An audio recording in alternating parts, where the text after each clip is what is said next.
നമസ്കാരം. നമ്മൾ മലയാളികൾക്ക് ഇൻവെസ്റ്റ് ചെയ്യുന്ന സമയത്ത് എപ്പോഴും ഉള്ള കാര്യമാണ് ആദ്യം റിയൽ എസ്റ്റേറ്റിൽ ഇൻവെസ്റ്റ് ചെയ്യുക, അല്ലെങ്കിൽ FDയിൽ ഇൻവെസ്റ്റ് ചെയ്യുക, പിന്നെ ഗോൾഡിൽ ഇൻവെസ്റ്റ് ചെയ്യുക. അപ്പോൾ നമുക്ക് ഇക്വിറ്റി ഇൻവെസ്റ്റ്മെൻറ്റ് എന്ന് പറഞ്ഞാൽ ശരിക്കും പറഞ്ഞാൽ എല്ലാം കഴിഞ്ഞിട്ടാണ് വരുന്നത്. അപ്പോൾ മലയാളികൾക്ക് ഏറ്റവും ഇഷ്ടപ്പെട്ട സാധനമാണ് റിയൽ എസ്റ്റേറ്റ്. അപ്പോൾ ഇന്ന് നമ്മുടെ ഒപ്പം പോഡ്കാസ്റ്റിലുള്ളത് മിസ്റ്റർ ലക്ഷ്മിപതി ചൊക്കലിംഗം. ഇദ്ദേഹം ASK എന്ന് പറഞ്ഞ റിയൽ എസ്റ്റേറ്റ് പ്രോപ്പർട്ടി ഡെവലപ്പേഴ്സ് കമ്പനിയുടെ ഒരു സീനിയർ പാർട്ട്ണറാണ്. അപ്പോൾ ഇദ്ദേഹത്തിന് നമുക്ക് എങ്ങനെ റിയൽ എസ്റ്റേറ്റിൽ ആൾട്ടർനേറ്റ് ഇൻവെസ്റ്റ്മെൻറ്റ് നടക്കുന്നു എന്ന് മനസ്സിലാക്കാൻ പറ്റും, ഇതിലെ ഓപ്പർച്യൂണിറ്റികൾ എന്താണെന്ന് മനസ്സിലാക്കാൻ പറ്റും. സാറ് തമിഴ്നാട്ടിൽ നിന്നാണ്. അപ്പോൾ സാറിന് മലയാളം കുറച്ചറിയാം, പക്ഷേ സാറ് ഇംഗ്ലീഷിലായിരിക്കും സംസാരിക്കാൻ പോണത്. അപ്പോൾ വളരെ നോളജബിൾ പേഴ്സൺ. ഏകദേശം 17 വർഷമായിട്ട് ആസ്കിൽ വർക്ക് ചെയ്യുന്നു. അതോടൊപ്പം 7 വർഷത്തോളം ICICI ബാങ്കിലായിരുന്നു ഉണ്ടായിരുന്നത്. അതിനു മുന്നേ ലൊയോള കോളേജിൽ നിന്നാണ് വിദ്യാഭ്യാസമൊക്കെ പഠിച്ചത്. ഇത് കഴിഞ്ഞ് ഇപ്പോൾ ഈ ഒരു സ്പേസിൽ ഒത്തിരി എക്സ്പേർട്ടൈസ് സാറിനുണ്ട്. അപ്പോൾ ഇത് ഇനി സംസാരിക്കാം. അപ്പോൾ സാറിന് നമസ്കാരം. നമസ്കാരം സർ. അതോടൊപ്പം തന്നെ കേരളത്തിലേക്ക് സ്വാഗതം, വെൽക്കം. ക്ഷമിക്കണം, എനിക്ക് മലയാളം കുറച്ച് അറിയും. കേരള ഫുഡ് വളരെ ഇഷ്ടമാണ്. ഓക്കെ. മലയാളം മൂവീസ് വളരെ ഇഷ്ടമാണ്. But ക്ഷമിക്കണം, I'll try to speak in I'll continue to speak in English. I think that is what expected. In Malayali's case, everyone understand English, but we prefer to hear in Malayalam, that's all. But English everyone will understand. So I'll try and mix Malayalam. It depends on the mood. We will manage it. But sir, I think real estate, everyone like it in Kerala. So we want to learn from you that how real estate work in India. At the same time, in real estate, we have different ways to invest. One is buy the land and keep it flat and keep it, or REITs is another option. Then alternate investment fund is another option. So that is where you have expertise. So that is what we want to learn from you. Before that, if you can introduce yourself, then we will take it up from there. Thank you, sir. My name is Lakshmipati, and I born and brought up in Chennai. Yeah. I come from a very low middle class family. My father got moved from part of Madurai to Chennai to get a job and settled in Chennai. I grew up in a place called Triplicane in Chennai, and did my schooling in Hindu Higher Secondary School, a very middle class family school, and went to Loyola College. And after that, I got into job. I started working with a firm called Mafatlal Finance Company Limited. That is where my finance in life started. Then I learned the most important aspect of finance business is how to lend monies to the investors. That I learned in Sundaram Finance. Oh, okay. After that, I joined ICICI Bank. I worked in ICICI Bank in multiple locations in South India, in Bombay. I also went to Russia to set up the retail bank of Russian subsidiary of ICICI Bank. After the 2008 crisis, I decided to come back to India. At that time, I joined hands with ASK to set up the real estate fund vertical.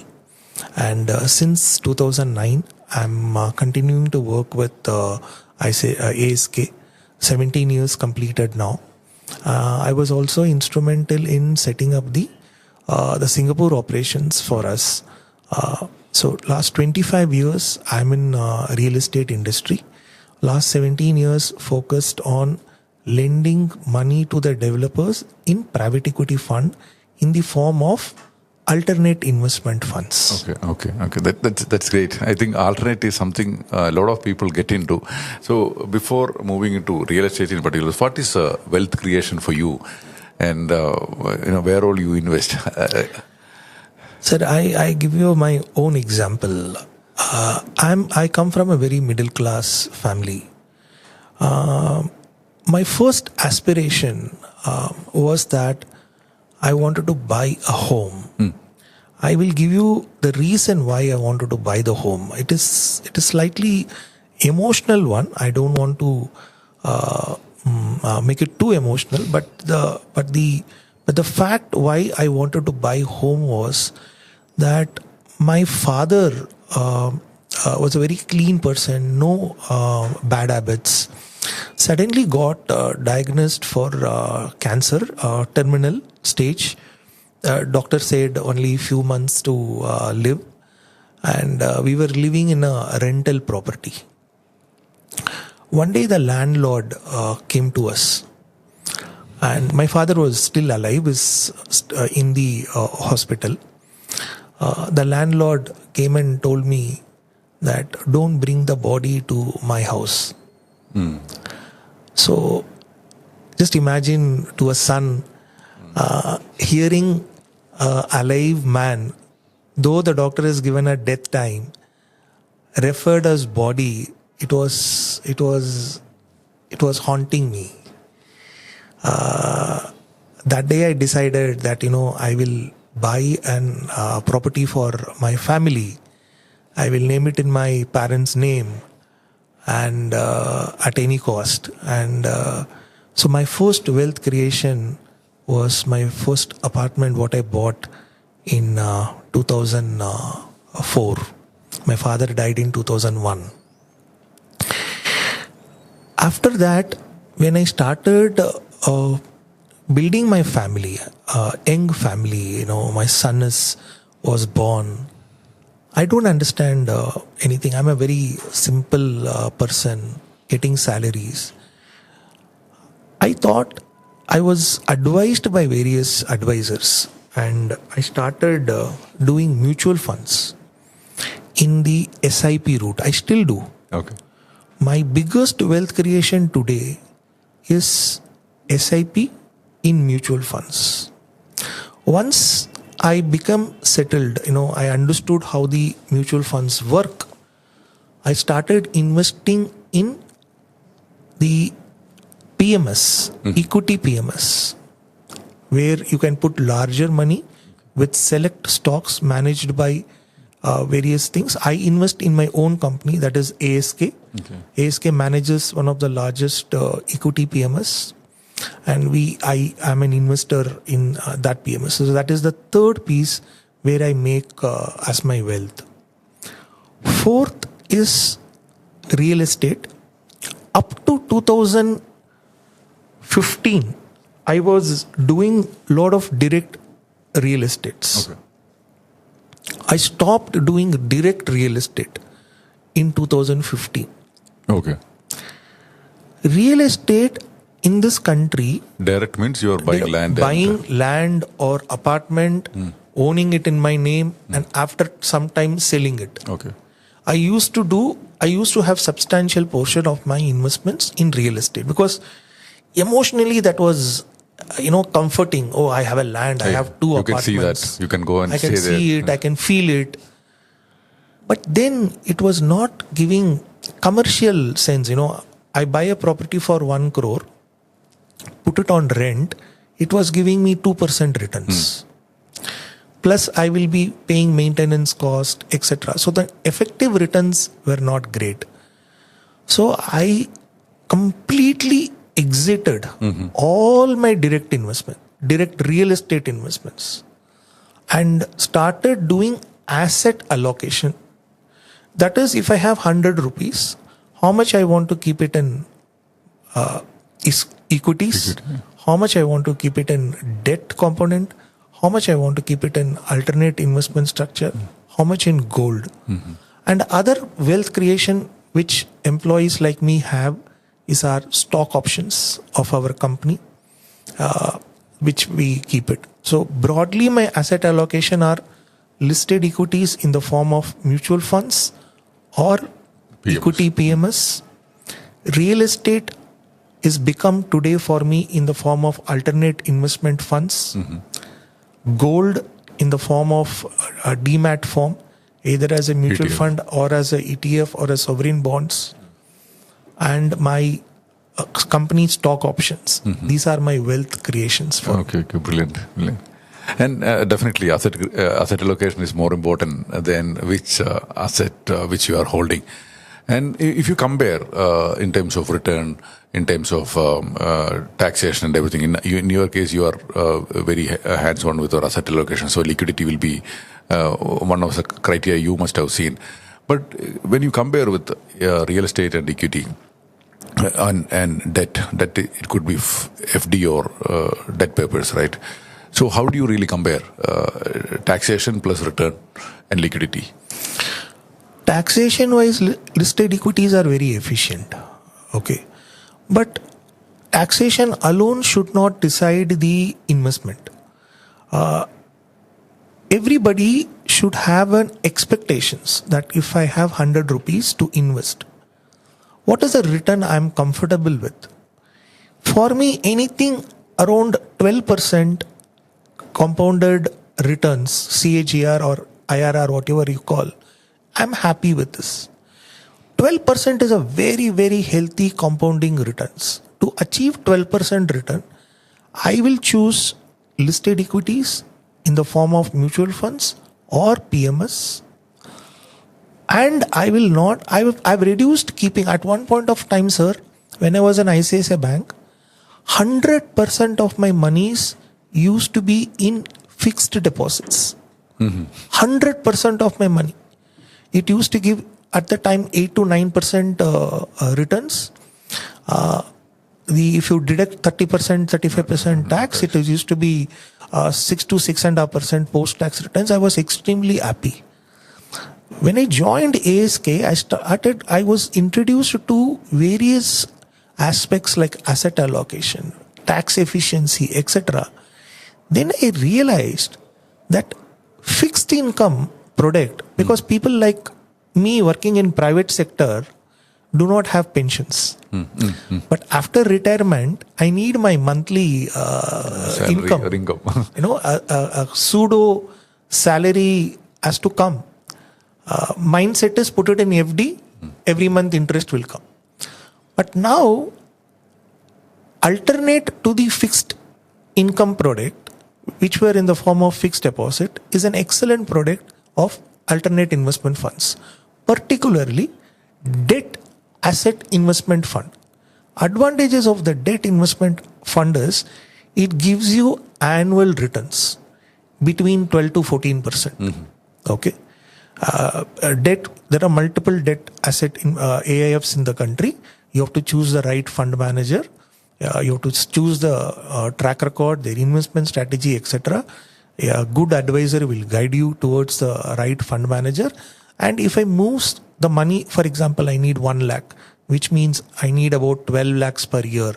And if they give 12% thing, so I have to decide what is the corpus. I have to give it to the alternate investment fund and put it.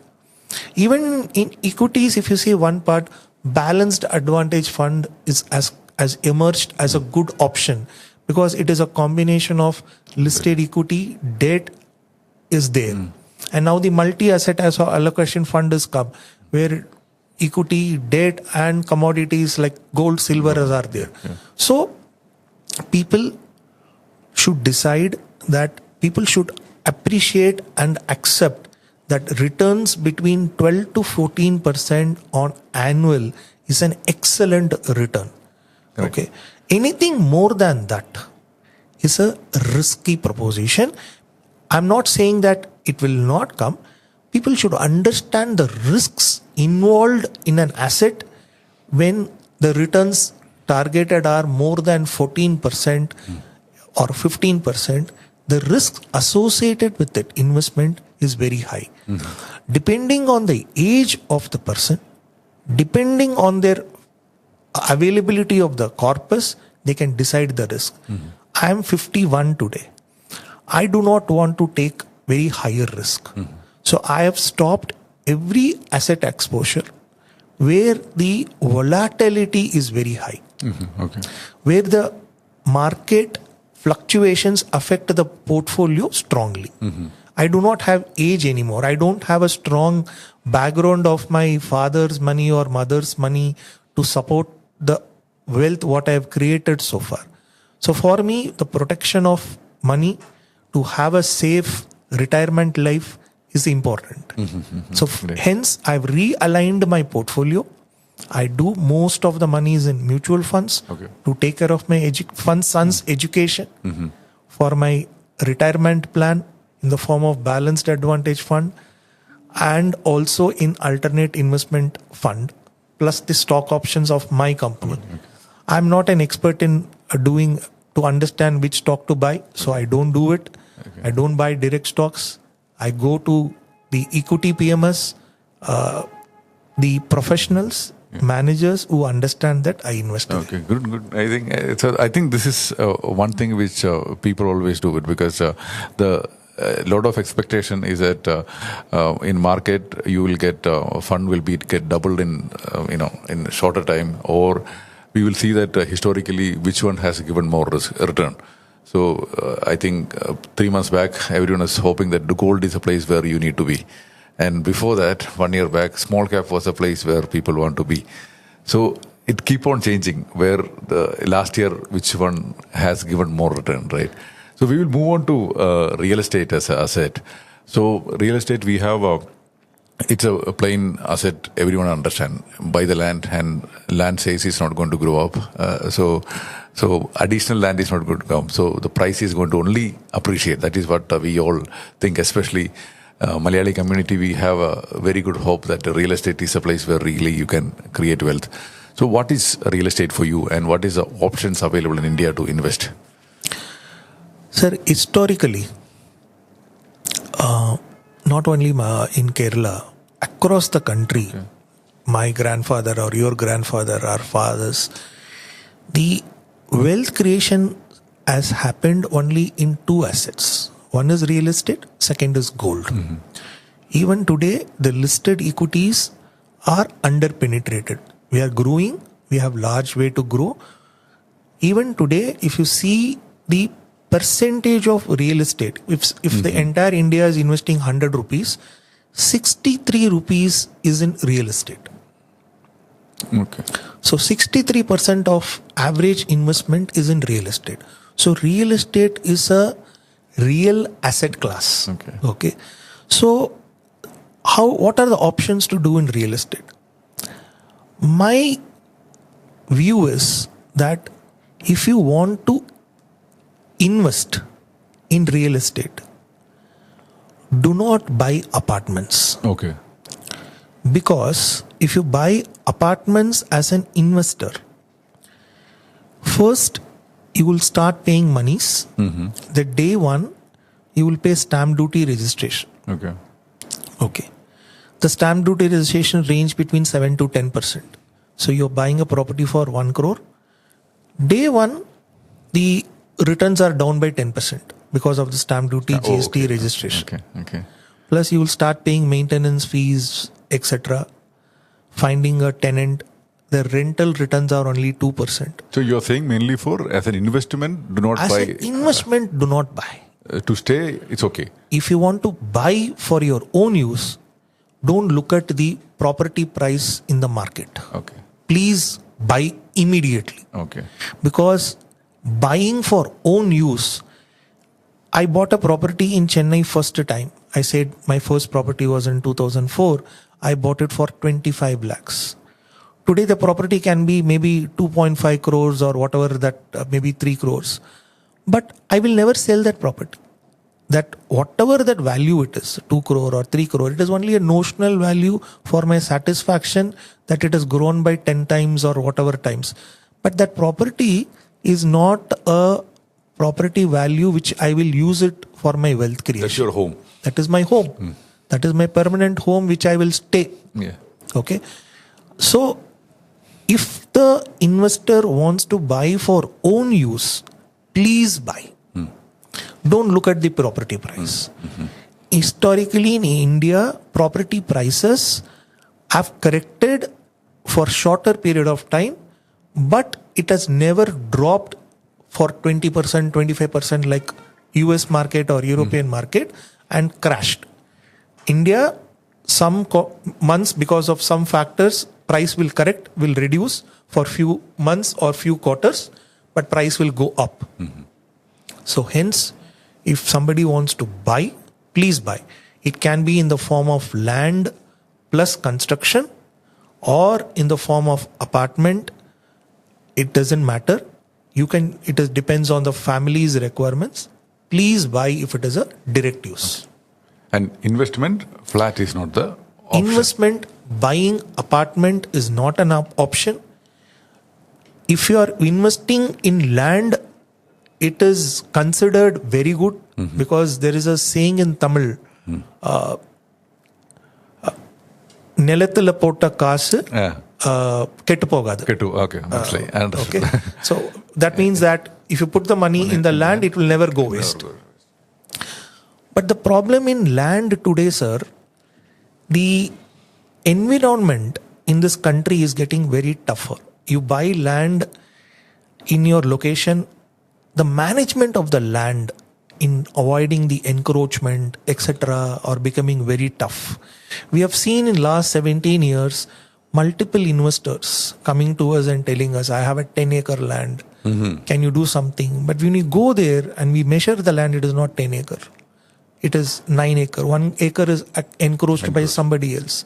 So management is a point one should consider, how to manage the property. Because when we buy a land, we don't go and see the land every month. We go and see once in a while. So one should set up the ability to manage the land. Land investment will grow, but the investor should be very careful and understand how to manage the land. If they have the capabilities to manage the land, they can still invest. But I will still recommend that if the objective is to make returns, look at the alternate investment fund route. But if you want capital appreciation and you have a longer tenure, I don't want money for 7-year, 10-year, investing in land is very good. But buy with the capability to manage the land. Okay. At the same time, we spoke about alternate investment fund. So can you just explain in a simple way that what is that alternate investment for the audience? Alternate investment fund was introduced by SEBI. It is a SEBI regulated product. So the first, just like mutual fund. Just like mutual fund. The most important thing is it is a SEBI regulated product. Every alternate investment fund should register with SEBI and get the categories. What category they are registering it. Why alternate investment funds have become important in the real estate sector? I will simplify to the audience. In 2004, Reserve Bank of India stopped the banks not to lend money for the developers to buy lands. In 2023, Reserve Bank of India stopped the non-banking finance companies, NBFCs, not to buy lands not to give loans for buying lands for developers. So developers do not have the bank money or the non-banking finance companies money to buy lands. So that large amount of capital is not available. The option for them to buy the lands or the projects is only either through their own monies or in the form of alternate investment funds, private equity funds. So the private equity fund has become a very strong the capital provider to the real estate sector. Hence, alternate investment fund got introduced. It's regulated by SEBI as an option to the real estate developer to take the capital for them. Okay. So when we talk about this one, developers do not have option to bank finance or NBFC and stuff like that. There are cases where in here also, developers, they try to get into the business. So pre-launch offer they will give. I think this is to buy the land and everything. So investing that kind of a thing, what is the risk involved?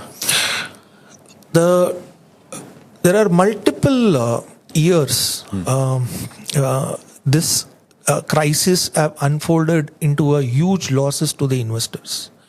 The typical offers what the developers provide are book the property for 5,000 rupees today, pay full payment now, don't pay anything till the completion, double your money in 24 months, double your money for 36 months. I will buy back your 5,000 rupees at 9,000 rupees.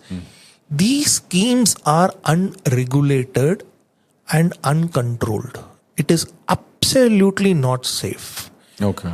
I would request all the viewers, please stay away from I will call this as a very speculative trades. It's again, sometimes we will have a lot of agreements signed and everything. All these agreements are of no use. You have to really fight hard to get your money back. Today, I'm a layman, sir. Okay. Fighting a legal battle with a developer to get my money is a cumbersome exercise. Okay. I would request the viewers, if you want to buy apartment, buy only if the project is registered with RERA. Okay. After RERA registration is done, buy the property. After the sale agreement is done, ensure the sale agreement is registered, deposit the monies only in the RERA account, and ensure the developers are all the payment schedule are given. Pay only basis the construction progress of the project. Do not do this upfront payment of 30% pay now, 70% later, pay 100% now, double the money. Do not get into this type of speculative investment options. Time and again, investors have lost huge monies. If you just Google, today Google is available to everybody, ChatGPT is available to anybody. If they Google saying that buyback scheme fraud as a prompt in the Google, you will receive the list of projects across the country in every city where investors have lost multiple times in multiple projects with well-known developers. So here also there can be like I'm from this town and I have seen that they have multiple buildings.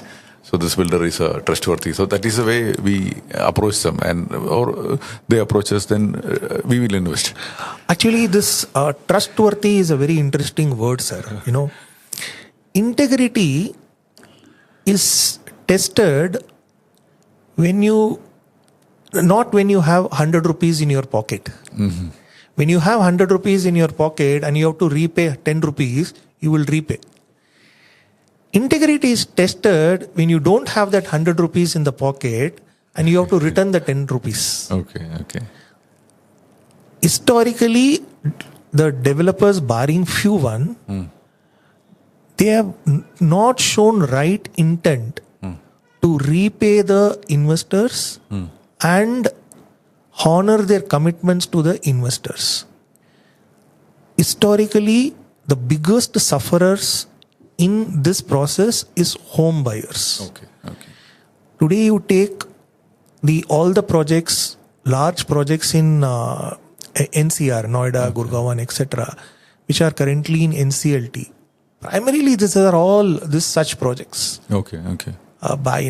Pay now, at the end of the project you will double. Such schemes are very speculative. I would humbly request all the viewers to stay away from this thing, because while investing, one thing we have to control is our greed. If we control our greed, our investments will not grow wrong. Very good. So when we think about alternate investment fund, their minimum investment is 1 crore. The another option what we have is that REITs available now. So when you compare with, because there you can invest with the 500 rupees also. So when you compare with the REITs and AIF, so how do you see? REITs are excellent option. REITs are excellent option because REITs is a new phenomenon which has come to the country in last few years. It is backed by large institutions. They are what is REIT? REIT is actually investing in commercial properties. Today, say for example, a commercial property is costing 1,000 crores. And nobody can buy that property. Now that property is got listed. It has tenancy of say 90-95% occupancy, and the rentals are getting paid to that building owner, and which is now listed. So the monies which is coming as a rental, after all expenses, it gets distributed to the people. Like when you buy stocks, you get dividends. So similarly, the rentals come to the REIT holders. So REIT is an excellent option for regular income. Okay. REIT is an excellent option. However, there is one more concept which started coming as fractional ownership. Okay. I would again say it is a speculative. It is not regulated. Don't do that. There are some luxury projects. Exactly. So if it is a listed REIT, please invest. It is an excellent product. It is a good product. Choose the right REIT. Today, very few REITs are available. And all are very good ones. And so when you talk about listed and regulated, so the main thing which you are referring is a SEBI regulation, right? Yes. All other thing don't get into that speculation mode. Any investment what we do in this country, sir, that product must be regulated. Without the regulatory product, don't invest. Any product which is not coming under regulatory framework is a risky product. Because you cannot go to anybody else for your remedies. The only remedy for you is civil court, and which will take in this country 10-15 years to resolve. By the time your retirement goal, everything is gone. More importantly, your money is stuck. Even your principal goes for a loss. Especially these kind of investments. These are all very hard-earned money from middle class. And when I said some time back, I'm very cautious because I'm 51 years old. The most important thing why I'm cautious is that I don't have further age with me to earn further. I may work till 60, 65 or whatever it is. But I don't have that background. So most of the people in the country are middle class background. If they lose 1 crore or 10 lakhs or 5 lakhs, the time taken for them to earn that money back is again 10 years thing. So it is very hard work. It emotionally it drains. Correct. So safety important. The principle is safety of the principle is important. Okay. Understood. So when we talk about AIF as a product, right? So will we get in deep dive? So how that investment work, and in ASK point of view also, what are the investment options for a real estate AIF we have in the country, and we'll talk about specific product kind of a thing. ASK started the AIF product in 2017 as a debt AIF. We are one of the first fund managers in the country to start debt AIF in real estate sector. The idea to start the debt AIF was today the fixed deposit or the alternate fixed income products are giving anywhere between 6 to 7% pre-tax as return. How can we generate a better return, say 12 to 14% pre-tax return to the investors? We decided that we will launch a debt fund and look at the requirement of the developers where as I told, banks and non-banking finance companies cannot lend. So they need growth capital. So we provided that monies in the form of loan. We take the contributions. I launch a fund. Let's call that fund as Debt Fund 1. In Debt Fund 1, 200 investors will invest with average minimum of 1 crore. I create a corpus of say 1,000 crores. That 1,000 crores, I will invest in 7 to 10 projects. I invest only in 5 cities. Delhi NCR, Mumbai Pune, Bangalore Chennai. I invest only in these 5 cities in residential projects. I lend money to the developer as a loan Okay. ranging 19 to 21%. 19 to 21. And developers means who? Real estate developers. So, who all the example will be? We have lent money in various forms, equities and debt. We have done investments with Shriram Properties, who is a listed player. We have invested with TVS. We have invested with Shobha. We have invested with Godrej, Kalpatru, Kumar Properties. We have Purvankara. Okay. So we have done we have done so far 70 investments across the country, and we have worked over 25 developers. I am very proud to say that under our debt platform, we have done over 50 investments, and we have got the returns in every investment project 100%. Principal with the targeted returns. Okay. So this one, just to deviate also, because we have a lot of debt platforms where we can go and buy debt papers directly. So what is the risk there? Because I have an option to go and buy maybe any of the developers you said directly from them. I will be just buying it, and there I will get 20% or not 20%, maybe 14% directly there. So what is the benefit of buying directly from there or coming through AIF route? With due respect to my developer partners, they are important for us. This phenomenon started quite some time back, around 2010-11. This concept started, where the developers started issuing the NCD papers and said that we will issue NCD, we will return the money back to the investors at whatever the percentage was. That concept totally failed. Okay. The reason being that the money is what they took it at companies level, at the holding company level. Real estate is not about holding company. Real estate is about each project. Okay. So the real estate developers, unfortunately, till that time, did not had a good corporate governance to ensure that the repayments to the NCD holders are prompt. There was huge defaults on those NCDs during that time. So that market is no more available. Developers issuing NCDs directly and taking the investor money and repaying back is no more available. And investors have realized that that is not a good option because they don't have control. Developers take money, but the investors, they do not have the ability. They don't have the ability to manage that investment. I've given 100 rupees. Either I should manage that 100 rupees or there must be a fund manager to manage that 100 rupees. In the absence of two, investing the money has put the money at risk. Okay, so you are not giving the money to the company, you are giving to that particular project. You are not giving, for example, you are not giving money to me, but I have 2-3 projects. You are giving to that specific project. Yes. I'll make it much more simpler. We decide to invest in, say, project A. That project A will be a separate company. Okay. We invest the money in that company, project A company. Oh, okay.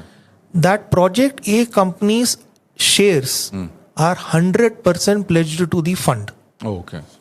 When I say fund, it is to the investors. If there are 200 investors, 200 investors, the shares are pledged. The land, the building which is coming up in the project are 100% mortgaged to the fund. So you will be the only lender? We will be the only lender. Okay. And the money is what you collect from the home buyers gets deposited into the RERA account where the fund manager is the sole signatory. Okay. Plus we take personal guarantee and corporate guarantee. Okay.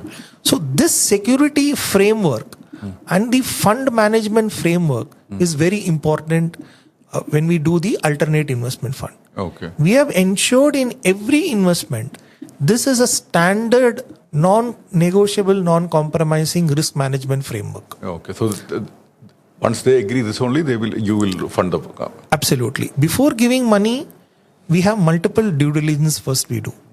First, we analyze the project, which location it is coming up, what is the demand, supply, price, etc. And then look at the financialing. If the price drops by 10%, what happens? If the cost goes up by 10%, what happens? Who's the developer? How long he is there? We have a scoring matrix of 10 parameters to select the developer partner. We have a scoring matrix to select the project. Once all these things are done, we carry out financial due diligence. Okay. We carry out technical due diligence on the project. We carry out legal due diligence on the project. And then we decide get into a investment agreement, a very watertight, like a loan agreement. It is a debt sole lender agreement, and all the controls of the project are with us. We agree to a business plan, and the business plan should not be deviated. Any deviations, fund manager should approve. Oh. So it is a very, very active, closely monitored investment. We have put in a strong investment team and the asset management team to monitor this. But this will be a risk also, right? Because you are the only lender to that particular project. And if anything happened to that project, you will be hit by the situation, right? Sir, today, the biggest risk is having multiple lenders. Oh, okay. The reason being, earlier when the default happens, the recourse was only civil suit or arbitration or SURFACE. Today what happened, each project, if I do it as a separate SPV, something bad happens, as a lender, I want to take control of the project. Okay. If I take control of the project, I can either bring some other well-known quality developer to complete the project, Okay. or I can sell this project to somebody else. Oh, you have the complete freedom. I have the complete freedom. This is possible only through a sole lender structure, because today insolvency law has come. Okay. Under insolvency law, if there are multiple lenders, then the resolution for the project becomes difficult. Two lenders should agree to the mechanism. They may have a different needs. I may have a different needs. Okay. So it is very important that each project is sole lender mechanism in our view, and we are very strong view that we will not change that structure. Okay. Good. Because it gives us full freedom. Tomorrow, if something bad happens to the project, I have the freedom to sell the project or bring an alternate builder to complete the project. Most important thing is, while doing it, the home buyer should not get affected. Okay. If the home buyers are affected, then I will not get my resolution. Okay. So that is the most important thing. Okay, I think that's a good perspective to manage that risk also. So, and what about how many builders or developers you will be funding it in one particular AIF? On an average, our fund size is anywhere between 1,200 to 1,500 crores. Our average investment is about 150 crores. So we would have in any fund between 8 to 10 projects in 5 cities with about 5 to 6 developers. In some cases, there could be, for example, in Debt Fund 1, our fund size was 800 crores. We had 7 projects, 7 developers, 5 cities. Second debt fund, the fund size was 1,500 crores. We invested in 13 projects in 5 cities with 9 developers. So it is very diversified, and we ensure that we don't put more than 10 to 15% of the fund size in a single project, unless the developer is of a real high quality developer. No, it's good because if you look at people, they invest in apartments, maybe for 1 crore. So they have a single location, single project. But here you are diversifying into 5 cities, then 13. One more important thing, sir. You said very rightly, concentration risk. If I buy 1 crore in Cochin for one apartment, I buy it in one location, I buy it at one price point, plus I buy it at 5,000 rupees or 7,000 rupees per square foot. That price has to go to a future price to make my returns. Whereas when a fund manager invests, when the project gets sold at 5,000 rupees or 7,000 rupees, I get my returns. Because that 5,000 to 7,000, whatever that number is, it contains the profit margin. From that profit margin, my interest cost is paid. So, debt funds like us, AIF, makes money on current price and not on future price. The apartment buyers buy today's price and the price has to go to future price to make returns. And again, apartment means you have to pay at least 3,000 to 4,000, maybe more. 10,000 rupees as a my apartment, I'm paying 4 rupees per square foot per month as the maintenance cost. In another apartment, I'm paying almost 6 rupees per thing. As I have 2 homes, one in Chennai and one in Bangalore. So the per square foot today in a multi-story building ranges anywhere between 4 to 7 rupees per square foot. So that is quite a substantial cost. Even in Kochi, you can see that it's smaller. It may range from 3,000 to 2,000 to 6,000 rupees and per month. Even if you don't have a tenant, also you have to pay that. Correct. and if your tenant is there, every 3 years, if they vacate, if any maintenance, that has to be bared by the owner also. And today, sir, historically, if you see, the real estate appreciation is only 9%. Is the price appreciation is 9%.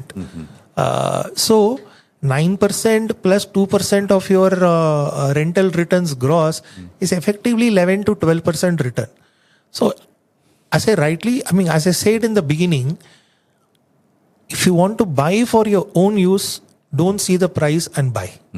If you are buying for investment, please stop. Please. And another thing, exit is a problem because when I go and buy, they will say that real estate market is booming, you have to pay this. But the moment I go to sell, I won't get that price. What you said is very right. I get regular queries from my friends, who says that I have one apartment here. Can you help me to sell? What price? I say that if you want to know the price of your property, go to that market as a buyer. And ask what price you can get the property. And then try to sell. You will never get it. And you have to see, if you have a property for 2 crore rupees, first of all, you should know how many people that those who have the ability to pay 2 crore. Correct. And your friends is not going to buy from that. So otherwise, finding a real buyer from open market is so difficult. And you have to have a broker to help you that. Correct. And broker commission and everything. It is a hustle. Liquidity is not guaranteed. Liquidity may happen in 1 month or 1 year. Whereas in debt alternate investment, what happens? It gives you periodical coupon rates, like an annual interest you will get paid. So you have a regular income, and in 4 years to 5 years, the entire fund, what you invested also will come back. So there is a predictability in your cash flows. Okay. And when we speak about more of a debt category, in AIF, equity also there. So if you can briefly touch upon, it's good. Yes, we also have equity strategy. I would caution the viewers on one important aspect, that equity AIF strategy is for slightly more sophisticated investors. When I say more sophisticated investors, the simple meaning is they should not expect predictable cash flows for first few years. The fund tenure will be 6 years. First 3 years, there will not be a predictable cash flows. Okay. The cash flow will start happening from the 4th year, 5th year and 6th year. So they should show much more patience in getting the cash flows back. the difference between debt strategy and the alternate, the equity AIF is debt predictable cash flows, returns will be 14 to 15%. In the equity strategy, unpredictable cash flows for the first 3 years. After that, it becomes predictable. The returns will range between 18 to 20%. Okay. So, if you really want to grow the capital or wealth, you can. If you are looking for capital appreciation, and if you are looking for slightly long-term product, and you can show patience to hold the product, I will simply say, if you don't need this money for next 3 years, then invest in equity alternate investment fund. If you need a regular income and you want the money's end of 4 year, 5 years period time, then you invest in debt alternate investment platform. Okay, very good. And sir, normally when you say 1 crore, it is not meant for everyone. But if you look at a person's net worth, what should be a net worth for a person to think about AIF version of real estate debt or equity? So generally, we also run an advisory firm, ASK Private Wealth. I'm sure you're also a strong advisor. Whatever we have seen, if you ask me as a person, I will not keep an asset allocation more than 10% to 15% in the alternate investment fund side. Okay. So if my net worth is say 10 to 20 crore, then I will try to keep my alternate investment fund exposure at 1 to 2 crores. So that should be the number. 10 to 20% is the ideal number to start with. Okay. And one more thing I will say is that if you are keeping the money too high in fixed deposits, start shifting that money to the alternate investment debt category. Experience for yourself. Get conviction. And then once you experience the product, then you will start moving larger asset allocation. Okay. I seriously expect the debt allocation to this strategy, the AIF will significantly move. Like, 10 years back, our mutual fund industry was very small. Today is very strong. So I expect the fixed deposit to move into debt AIF in a slow and steady manner, but the growth rate will be very high. Okay, and here we have a lot of investors, they look for fixed income return, which is maybe a similar return, what you're saying, 10% above, from a very local banks and everything. I think there are a large chunk of money going there. I think this option may be much more safer than this because you have a due diligence and everything to invest your money. I totally agree with you. Yeah. And if you look at ASK as a company, right? If you can briefly touch upon, what is your company, and definitely people know here, but I think that history will be allowed to hear. Yeah, ASK was started in 1983. We started this business primarily to focus on listed equities. We are one of the first PMS license receiver. And today we are one of the largest discretionary PMS listed equities player in the country. As a company, we manage over 90,000 crores of AUM. And we have 4 prime products. First is listed equities. Second is real estate private equity. Third is hedge solutions. Fourth is sector agnostic private credit. These are the 4 products we have. We also have our own non-banking finance company to manage the solutions for our ultra HNI clients. We also have a private wealth team. We also have a offshore team in DIFC, Dubai and Singapore. This is the broad architecture. 65% of our company is held by Blackstone. Blackstone is one of the largest fund house in the world. We are portfolio company of Blackstone. Okay. We adopt owner-manager framework.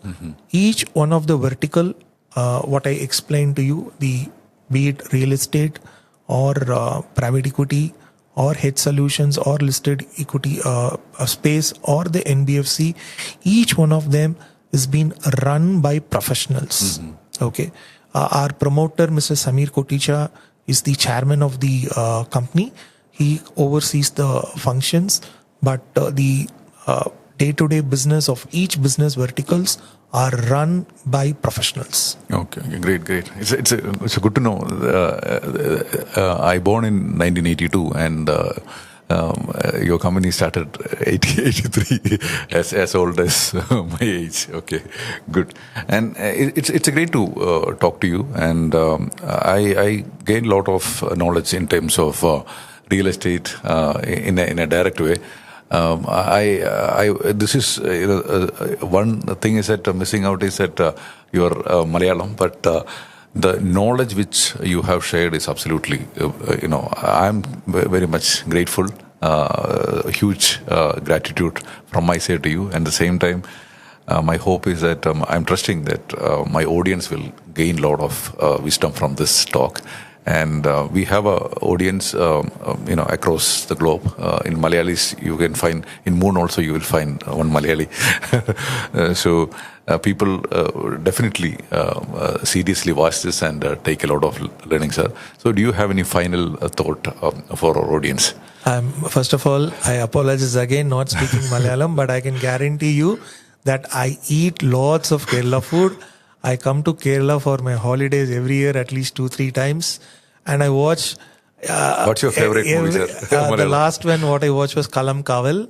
That Joju and Mammootty and Vinayakan. Oh, that another one that he where Mammootty is a serial killer. Serial killer, yeah. Oh, that I haven't watched yet. Yeah, so I watch lots of movies. The movie called Surili, one which came, was very nice. Angamalai Diary was very nice. Angamalai Diary, yeah. Excellent movie. So Premalu was good, very nice one. So I watch every possible Malayalam movie, and Mammootty and Mohanlal are my favorites. Okay. And my limited submission to the investors is that please have a proper advisor to engage, to discuss your requirements, where you want to invest. Please do not go by social media posts. Please do not go by any speculative investments. Choose right investment partners through your advisors, and the advisors must be a registered advisors. Choose regulated products. Control the greed. Be happy with 12 to 15% return expectations. These will ensure, because 12 to 15% compounding growth is a big number. Okay, so please be focused on that. If you are looking at real estate, buying apartments for your own use, please buy, but buy only RERA registered apartments. Buy only through payment schedule, written in the agreement. Put the money only in the RERA account. Follow with the developer on the construction progress. If you are buying land, please ensure that you manage the property by putting fence, security, etc., and manage it. And debt, if you are looking at it, evaluate the alternate investment segment carefully. Experience with a small contribution. Once you are satisfied, once your trust is established with a fund manager, increase your allocation. Thank you. Have a safe investment. That's good. Thank you for the opportunity. Yeah, thank you, sir. Thank you, sir. It means a lot, and a lot of knowledge, and it's a busy schedule for you in Kerala, but taking some time for us, it's appreciable. Yeah, thank you very much. Thank you, sir.